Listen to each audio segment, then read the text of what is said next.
আল্লাহর নবী রাহমাতুল আলামিন মুহাম্মদ আরবি সাল্লাল্লাহু আলাইহি ওয়াসাল্লাম মৃত্যুর কিছুদিন আগে নবীর ভিতরে একটা অস্থিরতা শুরু হয়ে গেছে। আমার ভাইয়েরা, একটু মরণের কথা ভাবেন, চিন্তা করেন, কারণ এখন আসি একসময় থাকবো না। কি বলেন, থাকবো বলে?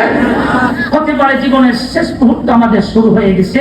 আমি খুব লম্বা করবো না, ইনশাআল্লাহ অন্তর নরম হয় এমন দুই চারটা কথা বলে বিদায় নিব। আমার ভাইয়েরা, আসল আল্লাহর নবী সাল্লাল্লাহু আলাইহি সাল্লাম মুসলিম শরীফের হাদিসে এটা এই ঘটনার কিছু উল্লেখ আছে। আমার ভাইয়েরা, নবী বললেন, আল্লাহর নবীর আপন চাচাতো ভাই ফজল ইবনে আব্বাস রাদিয়াল্লাহু তাআলা আনহু ছেলে ফজলকে বললেন, ভাই ফজল, জানি না কতদিন দুনিয়াতে বাঁচবো, আমার কেন যেন মন চায় তুমি মদিনায় আমার সাহাবীরা যারা আছে সবাইকে আমার পক্ষ থেকে তুমি তাদেরকে বলো যে আমি তাদেরকে স্মরণ করছি, ওরা যেন মসজিদে নববীতে আসে। আমি তাদের সামনে জীবনের শেষ মুহূর্তে দিয়ে একটি কথা বলতে চাই। হযরত ফজল ইবনে আব্বাস রাদিয়াল্লাহু তাআলা আনহু আল্লাহর নবীর নির্দেশ অনুযায়ী মদিনার অলিতে গলিতে এলান করে দিলেন, অ্যানাউন্স করলেন, ও নবীর সাহাবীরা, আল্লাহর নবী রাহমাতুল আলামিন নবী মুহাম্মদ আরবি বলেন সাল্লাল্লাহু আলাইহি ওয়াসাল্লাম, নবী তোমাদেরকে স্মরণ করেছেন, মসজিদে নববীতে তোমাদেরকে ডেকেছেন। ফজল ইবনে আব্বাসের ঘোষণা অনুযায়ী নবীর সাহাবীরা দলে দলে মসজিদে নববীতে আসতে শুরু করে দিলেন। আল্লাহু আকবার। মুহূর্তের ভিতরে মসজিদে নববী একদম টানায় টানায় ফুলফিল হয়ে গেছে, একদম ভরে গেছে। আমার ভাইয়েরা, নবী আমার মিম্বরে বসে গেলেন। বসে নবী খুতবা দিচ্ছেন, সাহাবীদেরকে সম্বোধন করে বলছেন, ও আমার সাহাবীরা, ওরে আল্লাহর বান্দারা, দীর্ঘদিন তোমাদের মাঝে আমি নবী ছিলাম, একদিন হয়তো মালাকুল মউত আসলে আমাকে চলে যেতে হবে। জানি না আর কতদিন বেঁচে আছি, কিন্তু আজকে গুরুত্বের সাথে কয়েকটা কথা তোমাদের সাথে বলতে চাই। কথা হলো, শোনো, দুই প্রকারের হক আছে। এক প্রকার হক হলো আল্লাহর হক, যেটাকে হকুল বলা হয়, আর এক প্রকার হক হচ্ছে বান্দার হক, যেটাকে হকুল ইবাদ বলা হয়। যেরকম ঠিক কিনা? হকুল ইবাদ বান্দার হক, আর হকুল্লাহ আল্লাহর হক। এই দুইটা হকের মধ্যে সবচেয়ে আমি নবী যে হকটাকে বেশি ভয় পাই সেটা হলো বান্দার হক। কথা কোন ঠিক কিনা? এই বান্দার হকটা আমি কেন ভয় পাই জানি? যতক্ষণ পর্যন্ত কোন ব্যক্তি যদি কোন বান্দার হক নষ্ট করে থাকে, যতক্ষণ পর্যন্ত তার হক আদায় না করবে, যতক্ষণ পর্যন্ত তার কাছ থেকে মাফ না চাইবে, আল্লাহর কাছে তওবা করলে সেই তওবা পরিপূর্ণ কবুল হবে না। জোরে কোন ঠিক কিনা? কারণ বান্দা যতক্ষণ পর্যন্ত তোমাকে ক্ষমা না করে দিবে, মাফ না করে দিবে, তার হক যতক্ষণ পর্যন্ত তুমি আদায় না করবে, আল্লাহ বলেন, বান্দা আমিও তোমাকে ক্ষমা করব না। এই জন্য আমি আল্লাহর হকের চেয়ে বান্দার হক বেশি করে ভয় পাই। আল্লাহর হক নষ্ট হলে নামাজ পড়তে পারলাম না, কাজা করলাম, চোখে পানি ছেড়ে ছেড়ে আল্লাহর কাছে তওবা করলেন, বুঝে থাকলে বলেন, মাফ করে দেন কে? আল্লাহ। আরো চিল্লায় কোন কে? আল্লাহ পাক মাফ করে দিবেন। হজ করতে পারলাম না, আমি অসুবিধায় পড়ে গেলাম, সমস্যায় পড়ে গেলাম, আল্লাহর কাছে মাফ চাইলে তওবা করলে মাফ করে দিবেন কে? হকুল্লাহর জন্য আল্লাহর কাছে মাফ চাইলে মাফ চাওয়ার ব্যবস্থা আছে, কিন্তু বান্দার হক যদি নষ্ট করি, বান্দা যদি মাফ না করে, আল্লাহ আমাকে মাফ করবেন না। জোরে কোন ঠিক কিনা? এই জন্য সাহাবীরা, আমি তো আল্লাহর হক আমি ইচ্ছাকৃতভাবে তোমাদের কারো হক তো নষ্ট করি নাই, অনিচ্ছায় যদি কারো হক নষ্ট করে থাকি, তোমরা আমাকে স্মরণ করে দাও, এই মুহূর্তে আমি নবী তোমাদের সকলের হক আদায় করে দেব। আল্লাহু আকবার। কেমন মানুষ এই কথা বলতেছেন? তিনি কেমন একজন মহামানব, যার পূর্ববর্তী পরবর্তী জীবনের সব গুনাহ অগ্রিম মাফ। জোরে কোন ঠিক কিনা? যার জীবনে কোনো গুনাহ নাই, যার জীবনে তওবার কোনো প্রয়োজন নাই, গুনাহ মাফ ছাড়ার কোনো দরকার নাই, কিন্তু এমন একজন মহামানব আল্লাহর হককে এমন ভয় পাচ্ছেন, জানেন বান্দার হককে এমন ভাবে ভয় পাচ্ছেন, আমি বান্দার হক আদায় করে দিতে চাই। সাহাবায়ে কেরাম অবাক দৃষ্টিতে আল্লাহর নবীর দিকে তাকিয়ে তাকিয়ে কথাগুলি শুনছেন। কি বললেন আল্লাহর নবী? নবী আবার বান্দার হক কোন ভাবে নষ্ট করলো? আমরা তো নবীর সাথে আছি, আমাদের কার হক তো নবী নষ্ট করেছেন তো স্মরণ হয় না। আমার ভাইয়ের লম্বা বুঝুন, একজন সাহাবীর পিছনে বসা ছিলেন, তিনি লাফ দিয়ে দাঁড়িয়ে বলেন, ইয়া রাসূলুল্লাহ, হে ইয়া হাবিবাল্লাহ, নবী গো, একদিন আপনি আমার হক নষ্ট করেছিলেন গো নবী। নবী বলেন, কেমনে নষ্ট করলাম, কাছে আসো। ওই সাহাবী ওইখান থেকে দাঁড়িয়ে বলেন, নবী, আজকে যেহেতু আপনি ওপেন বান্দার হক আদায় করার জন্য আপনি ওপেন ঘোষণা করেছেন, আপনি যে আমার হক নষ্ট করেছেন, আমি সেই দিনের প্রতিশোধ আপনার কাছ থেকে নিতে চাই। নাউজুবিল্লাহ। তিনি যদি নবীর সাহাবী হন, নবীর আল্লাহ নবীর কাছ থেকে প্রতিশোধ কেমনে নিবে, এটা যুক্তিতে আসে না। বোঝা গেল অন্য কোনো ব্যাপার আছে। জোরে বলেন ঠিক কিনা? এই কথা যখন তিনি পেছন থেকে বললেন, এই মজলিসে আবু বকর ছিলেন, ওমর ছিলেন, ওসমান ছিলেন, বড় বড় সাহাবাইকেরা মজলিসে বসা। আর এই সকল সাহাবীদের সামনে একজন যদি কয় নবীর কাছ থেকে প্রতিশোধ দিবে, আবু বকর ছেড়ে দিবে মনে হয়? আর জোরে বলেন, ছেড়ে দিবে মনে হয়? আবু বকর ছেড়ে দিল, ওমর মনে হয় ছেড়ে দিবেন নাকি? ওমর তো ছেড়ে দেওয়ার মানুষ না। জোরে বলেন ঠিক কিনা? ওমর ছিলেন মক্কার বাদ, নবীর কোন দুশমন, ইসলামের কোন দুশমন ওমরের সামনে থেকে যাইতে পারে না, এমন একজন ব্যক্তি। জুড়ে পান ঠিক কিনা? ওমরের মেজাজ গরম, একবার লাফ দিয়ে দাঁড়ায় যান, আবার বৈশা যান। আরে পাগলায় কইটি, হ্যাঁ কইটি, আমি ওমর এখনো চিন্তা। জুড়ে পান ঠিক কিনা? সমস্ত সাহাবীরা, আমার ভাইয়েরা, খুব গুসা, খুব রাগ, মেজাজ খুব গরম। আমরা সাহাবীরা দুনিয়াতে থাকতেই আমার নবীর কাছ থেকে কেমনে প্রতিশোধ নেবে? জীবন থাকতে কোনোদিন সম্ভব না। যখন ঠিক কিনা? আমি বলি, এই বালুকায় যদি কোনো ব্যক্তি এসে বলে নবীর কাছ থেকে প্রতিশোধ নেই, কেন দাঁড়ায় গালি বলতে পারে, আমি তোমাদের নবীকে একটু গালি দিতে চাই, খালি চাই কইছে, এখনো দেয় নাই, এর কল্লা থাকবো মনে হয়? এত আজ থেকে আরো যখন থাকবো, বালুকার যুবক ফোলাপন কি হেরে কল্লা লইয়া যাইতে দিবে? আমার ভাই, আর তারা তো ছিলেন সাহাবী, আমাদের থেকে কোটি কোটি গুণ বেশি প্রিয় নবীর প্রতি মহব্বত আর ভালোবাসা ছিল। জোরে বলতে না, আমরা তো নবীর জন্য জীবন দিতে পারবো না, এরকম ঈমান হয় নাই, কিন্তু সাহাবীরা বহু জীবন দিয়েছেন। অনেক সাহাবী নবীর ভালোবাসায় কথা চিনলে এখন ঠিক না। কিন্তু আল্লাহর নবীর সাথে সাহাবী সরাসরি কথা বলছেন, এই জন্য আবু বকর খামোশ, হযরত উসমান, আলী, ওমর সবাই কিন্তু সাউন্ড করতে পারছেন না, আওয়াজ করতে পারছেন না। আমার ভাইয়েরা, বেয়াদবি যদি হয়ে যায়, সবাই কিন্তু শেষটার অপেক্ষায়, দেখি শেষ পর্যন্ত সে কি করে, কি করতে চায়। আল্লাহ নবী বলেন, ওরে আল্লাহর বান্দা, আমার সাহাবী, যদি তোমার হক নষ্ট করে থাকি, আসো আসো, ওই দিনের প্রতিশোধ তুমি গ্রহণ করো। কিভাবে তোমাকে হক নষ্ট করেছিলাম? সাহাবী পিছন থেকে হাঁটি হাঁটি পা পা করে আসে, কলিজাটা কাঁপতেছিল। একবার নবীর দিকে তাকায়, আবার আবু বকরের দিকে তাকায়, একবার নবীর দিকে তাকায়, আর একবার ওমরের দিকে তাকায়। কখন যেন ওমর দৌড়ে এসে আমার কল্লাটা দেহ থেকে আলাদা করে দেয়। জোরে বলেন ঠিক কিনা? এরকম ধরে বলে নবীর সাহাবী আল্লাহ নবীর কাছে এসে বলি, ইয়া রাসূলুল্লাহ, ইয়া হাবিবাল্লাহ, নবী গো, আপনি একদিন উটের উপর সওয়ার হয়ে কোথাও যাচ্ছিলেন গো নবী, আপনার ডান হাতে একটা লাঠি ছিল, ওই লাঠিটা বেখিয়ালে আপনার হাত থেকে ছুটে যায়, লাঠিটা মাটিতে পড়ার আগে আমার পিঠে পড়ে ওই দিন আমি মারাত্মকভাবে আহত হয়েছিলাম গো নবী। আমি তো সেই দিনের প্রতিশোধ নিতে পারি নাই। আজকে যেহেতু আপনি ওপেন ঘোষণা করেছেন বান্দার হক আদায় করে দিবেন, আমি সেই দিনের প্রতিশোধ নিতে চাই। নাউজুবিল্লাহ। আল্লাহ নবী বলেন, তাই যদি হয় তাহলে তুমি প্রতিশোধ নিয়ে নাও। আমি আমার পিঠটা ঘুরাই দিলাম। আল্লাহু আকবার। নবী পিঠটা ঘুরাই দিলেন। কি মনে করেন যিনি হলেন সাইয়্যিদুল কাউনাইন, পৃথিবীর সর্বশ্রেষ্ঠ রাষ্ট্রনায়ক, যিনি হলেন ইমামুল আম্বিয়া, কথা জোরে কোন ঠিক কিনা?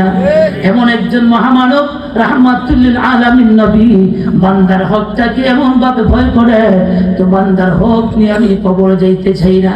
নবী আমার যে পিঠটা ঘুরাই দিলেন, এমনি আমাদের সাহাবী বলেন, ইয়া রাসূলুল্লাহ, ইয়া হাবিবাল্লাহ, নবী গো, আপনি তো পিঠ ঘুরাই দিলেন, ভালো কথা, এখন তো আমি প্রতিশোধ নিব। প্রতিশোধ নেওয়ার সময় আমি যদি হাত দিয়ে আপনার পিঠে আঘাত করে প্রতিশোধ নেই গো নবী, সেটা তো আদল হবে না, সমান হবে না, কথা কোন ঠিক কিনা? আল্লাহ রাব্বুল আলামিন সূরাতুন নাহলের 90 নম্বর আয়াতে কারিমায় আল্লাহ বলেছেন ইন্নাল্লাহা ইয়া'মুরু বিল আদলি ওয়াল ইহসান ওয়া ইতা'i যিল কুরবা ওয়া ইয়ানহা আনিল ফাহশাই ওয়াল মুনকারি ওয়াল বাগই ইয়া'iদুকুম লা'আল্লাকুম তাযাক্কারুন। আল্লাহু আকবার। আল্লাহ পাক রব্বুল আলামিন সূরাতুন নাহলের 90 নম্বর আয়াতে কারিমায় ইতিবাচক তিনটা নির্দেশ দিয়েছেন, নেতিবাচক তিন নির্দেশ দিয়েছেন। ইতিবাচক তিন নির্দেশের প্রথমটাই ইন্নাল্লাহা ইয়া'মুরু বিল আদল। হযরত ইবনুল আরাবী বলেন আদল শব্দের প্রাথমিক শব্দ অর্থ হলো সমান সমান করা, মানে হলো কেউ যদি তোমাকে অন্যায়ভাবে আঘাত করে ওই আঘাতের প্রতিশোধ তুমি নিতে পারবে সমান সমান, বেশি নেওয়া যাবে না। কথা কোন ঠিক কিনা ভাই?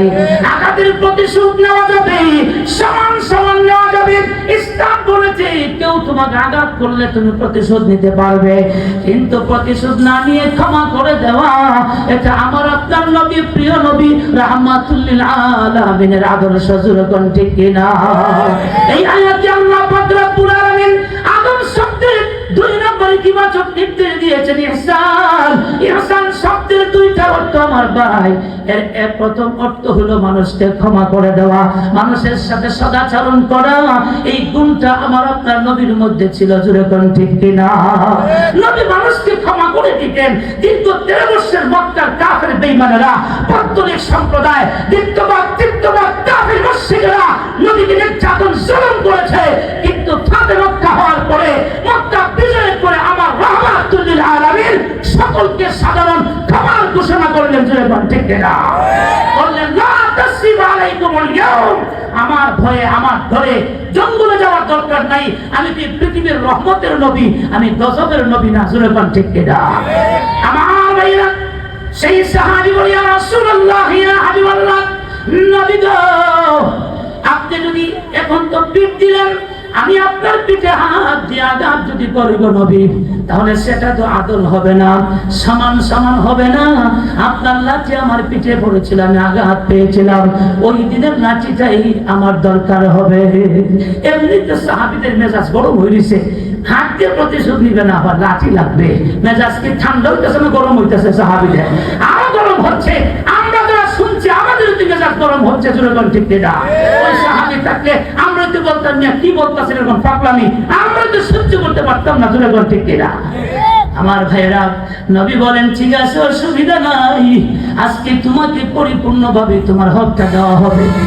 নবী বলেন আলী রে, আমার সিংহবাহক লাঠিটা আমার ফাতেমার কলিজার টুকরা কন্যা ফাতেমার হাতে সংরক্ষিত আছে, যাও লাঠিটা তুমি নিয়ে আসো। আলী তো এমনি মেজাজ গরম। আমার ভাইরা, কখন যেন সাহাবীকে ধরে ফেলে, দেহ থেকে কল্লা উড়াইয়া ফেলে, মেজাজ তো গরম। কিন্তু সেই সাহাবীকে নবী নির্দেশ দিলেন আলী যাও তুমি লাঠি নিয়ে আসো। আলী কয় আমারই নির্দেশ দিয়েছেন, আর পাইছেন না মানুষ? হ্যাঁ, আমার তো মন চাইতেছে ওরা যে কি করি, শুধু আপনার জন্য পারতেছি না কিছু করতে, কারণ আপনার নবীর সামনে এখানে তো ডিস্টার্ব করা যাবে না, যদি বেয়াদবি হয়ে যায়। কিন্তু আমার তো মন চাচ্ছিল হে যে বেয়াদবিগুলি করতেছে, ওর তো কল্লা তো ওই দরকার। কিন্তু নবী বলেন সাবধান, যাও আমার লাঠি নিয়ে আসো। ও আলী কেন মন খারাপ করো না, দেখো না শেষ পর্যন্ত কি হয়। আমি নবী তার হক আদায় করে দিব, তোমরা মন খারাপ করবে না। হযরত আলী লাঠি আনার জন্য 1 কদম সামনে গেলে 2 কদম পিছায় যায়। যেই জায়গা যাবে 5 মিনিটে আধা ঘন্টা লাগছে যাইতে, এরকম অবস্থা। যাইতে চায় না, মনে চায় না। আমি লাঠি এনে দিব আর আমার আনার মাধ্যমে লাঠি দিয়া আমার নবীর কোমল দেহে আঘাত করবে। আমি আলী কেমনে সহ্য করতে পারি? জোরে কোন ঠিক কিনা? হযরত আলী চলে গেলেন ফাতেমার কাছে, যায় বলেন ফাতেমা নবীর লাঠিটা প্রয়োজন হচ্ছে। ফাতেমা বলেন কেন? তো এই কারণে, কারণ শোনা মাত্রই ফাতেমা কান্না শুরু করে দিলেন। আমার ভাইয়েরা বলেন কেন? নবীর কাছ থেকে, বাবার কাছ থেকে প্রতিশোধ নেবেন আলী। ওই মজলিসে কি আবু বকর নাই, এই মজলিসে ওমর নাই, উসমান নাই। আলী বলেন সবাই আছে, কেউ যদি না থাকে আমি আলী একাই যথেষ্ট। জোরে কোন ঠিক কিনা? কেউ না থাকলে আমি একাই যথেষ্ট। কথা বলে না, তাড়াতাড়ি লাঠি দাও। হযরত ফাতেমা লাঠি দিয়ে দিলেন, আর হাসান হুসাইনকে ডাক দিয়ে বলে, হাসান ও আমার প্রিয় সন্তান হুসাইন, কইনি তোমরা বের হও, তোমাদের কলেজার টুকরা আমার কাছ থেকে কে যেন প্রতিশোধ নেবে, যাও তাড়াতাড়ি বের হও, বাবার পিছনে পিছনে নানার কাছে চলে যাও, জীবন থাকতে যেন আমার বাবার গায়ে কেউ চোখা দিতে না পারে। আল্লাহু আকবার, আল্লাহু আকবার। আমার ভাইয়েরা, খারাপ লাগতেছে মনে হয়? আরো যখন খারাপ লাগতেছে, আল্লাহ আমার ভাইদেরকে কবুল করো, আমিন। নরম করে কথাগুলি শোনার তৌফিক দান করো, আমিন। হযরত লাঠি দিয়ে আমি চলে আসতে মসজিদে নববীতে হাসান হুসেন দুইজন দৌড় দিয়া, দুইটা ভাই দুজন নানার কাছে এসে দাঁড়াই গেছে। একজন ডান পাশে দাঁড়াইছে, আরেকজন বাম পাশে দাঁড়াইছে। একটু চিৎকার দিয়ে বলবেন না আল্লাহু আকবার? হাসান চোখ ঘোরায়, আমার নানার কাছ থেকে কে প্রতিশোধ নিবে? আমি হাসান কিন্তু এখনো মরি নাই, আমি হাসান জিন্দা আছি, কে প্রতিশোধ নেবে? হুসাইন চোখ ঘোরায়, একই বক্তব্য হুসাইন দিলেন, কেরা আমার নানার কাছ থেকে প্রতিশোধ নেবে? আমি কিন্তু হুসাইন এখনো নানার সামনে দাঁড়ায় আছি। হযরত আলী লাঠি এনে যখন প্রিয় নবীর হাতে দিলেন, নবী আমার সেই লাঠিটা সাহাবীর হাতে তুলে দিয়ে বলেন, ওরে আল্লাহর বান্দা, যাও, তোমাকে আমি দিলাম সেই লাঠি, তুমি সেই দিনের প্রতিশোধ নিয়ে নাও। এই কথা বলে আবার নবী, উম্মতের কান্ডারি নবী, রাহমাতুল লিল আলামিন নবী দ্বিতীয়বারের মতো পিঠটা ঘুরাইয়া দিলেন, নাও, তুমি সেই দিনের প্রতিশোধ নিয়ে নাও। নবী যখন পিঠটা ঘুরাইয়া দিলেন, এমনি নবীর সাহাবী বলে, ইয়া রাসূলুল্লাহ, ইয়া হাবিবাল্লাহ, নবী গো, এখনো যদি লাঠি দিয়ে আপনার পিঠে আঘাত করি গো নবী, প্রতিশোধ সমান হবে না। ভাই এখন কি সমস্যা? এখন সমস্যা হলো, যেই দিন আপনার লাঠি আমার পিঠে পড়েছিল গো নবী, সেই দিন আমার গায়ে কিন্তু কোনো জামা ছিল না। ও নবী, আপনার গায়ে তো জামা আছে, এই জামা না খোলা পর্যন্ত আমি তো আঘাত করতে পারি না। জামার উপর দিয়ে আঘাত করলে আপনি তো আঘাত করেছিলেন জামা ছাড়া, এখন যদি জামার উপর দিয়ে আমি আঘাত করি গো নবী, আদৌ তো হবে না, সমান সমান হবে না। কথা শোনা মাত্রই নবী আমার টান দিয়ে জামাটা খুলে ফেললেন। আল্লাহু আকবার। জামাটা টান দিয়ে খুলে ফেলে তৃতীয়বারের মতো পিঠটা ঘুরিয়ে দিয়া বললেন, নেও বান্দা, ওরে বান্দা, আল্লাহর বান্দা, প্রতিশোধ গ্রহণ করো। আমি নবী বান্দার হক নিয়ে কবরে যেতে চাই না। নবী আমার যেই মাত্র তৃতীয়বার আমার ভাই পিঠটা ঘুরাই দিলেন, এমনি নবীর সাহাবী বলে, ইয়া রাসূলুল্লাহ, আল্লাহু আকবার, নবী গো, আপনি তো আমার সবগুলি কথা শুনতেছেন, আরো দুই একটা কথা বলবো, শুনবেন কিনা? নবী বলেন, এই মুহূর্তে তুমি যা বলবে তোমার সব কথা আমি শুনতে রাজি, তারপর বান্দার হক আমি দিতে চাই। এমনি সাহাবী বলে, ইয়া রাসূলুল্লাহ, তাহলে মেহেরবানি করে আপনার ডান হাতটা একটু উপরে উঠান। নবী আমার ডান হাতটা উঠাইলেন। উঠান না সবাই, একটা হাত, ডান হাত উঠান সবাই, একদম সোজা করেন, একদম সোজা। নবী আমার ডান হাত উঠালেন। নবীর সাহাবী বলে, ইয়া রাসূলুল্লাহ, ইয়া হাবিবাল্লাহ, নবী গো, মেহেরবানি করে বাম হাতটা একটু উঠাইলে ভালো হয়। প্রতিশোধ যেহেতু নিব, ভালো করে সেভ করে নিতে হবে, সুবিধা করে নিতে হবে। নবী আমার অসহায়ের মতো দুইটা হাত আকাশ পানে উত্তোলন করলেন। আমার ভাইয়েরা, এমনি নবীর সাহাবী ডান হাতটা নবীর ডান বগলের তলদে ঢুকাইয়া দিলেন, বাম হাতটা বাম কবরের বগলের তলদে ঢুকাইয়া দিয়া আল্লাহর নবীকে জড়াইয়া ধরে কাঁদে আর বলে, নবী গো, ও নবী, আমি কিন্তু প্রতিশোধ নিতে আসি নাই গো নবী। সেই দিন আপনার হাতে হাত থেকে আমি কালিমা পড়ে মুসলমান হয়েছিলাম, হাত নামান, কালিমা পড়ে মুসলমান হয়েছিলাম। ওই দিন থেকে শুনেছিলাম আমার দয়াল নবী রাহমাতুল লিল আলামিনের দুই কাঁধের মধ্যখানে একটা মোহরে নবুয়তের চিহ্ন আছে। জোরে কোন আছে না? সেই দিন থেকে আমি আমার রব্বের কাছে দোয়া করেছিলাম, আল্লাহ, আমি যদি কোনোদিন আমার দয়াল নবী, উম্মতের কান্ডারি নবীর জামা মোবারকটা যদি খুলতে পারি আর নবীর কাছে যদি আমি যাইতে পারি, আমি যেন নবীকে ছড়াইয়া ধরে নবীর সেই মোহরে নবুয়তের চিহ্নটার মধ্যে আমি চুমা দিয়ে আমার নবীকে ভালোবাসা দিব। আল্লাহ, তুমি আমাকে তৌফিক দান করিও। ও নবী, বহুদিন আগে দোয়া করেছিলাম, আজকে মনে হয় বুঝতে পারলাম আমার রব আমার দোয়া কবুল করেছে। জীবনটা বাজি রেখে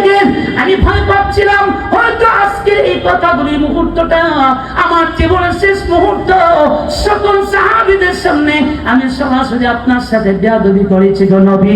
আবু বকর সিদ্দিকের ভয় লাগতেছিল, ওমরের ভয় লাগতেছিল, ওসমানের ভয় লাগতেছিল, কখন যেন কেউ দৌড়ে এসে দেহ থেকে মাথাটা দূরে সরাইয়া ফেলে।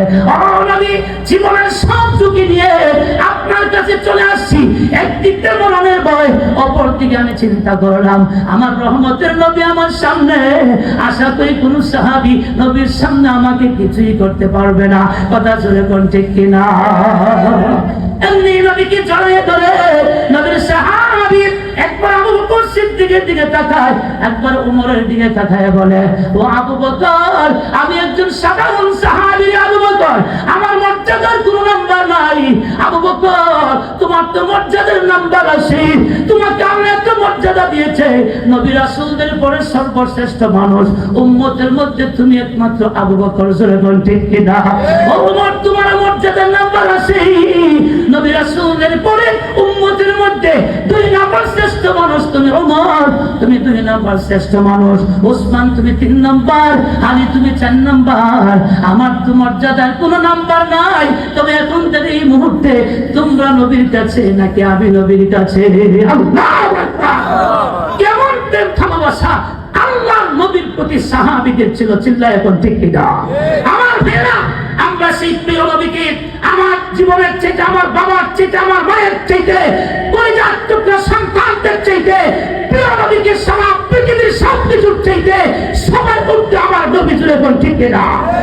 আরো জুড়ে বল, হাত তুলে বলেন ঠিক যাবে কি?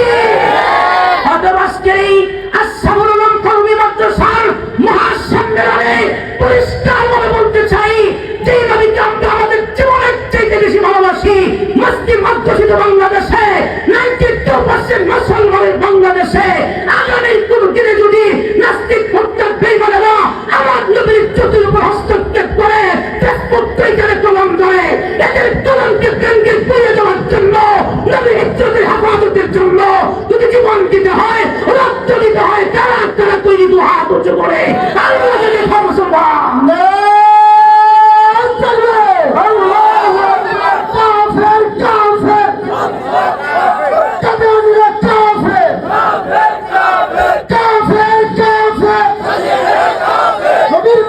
নবীর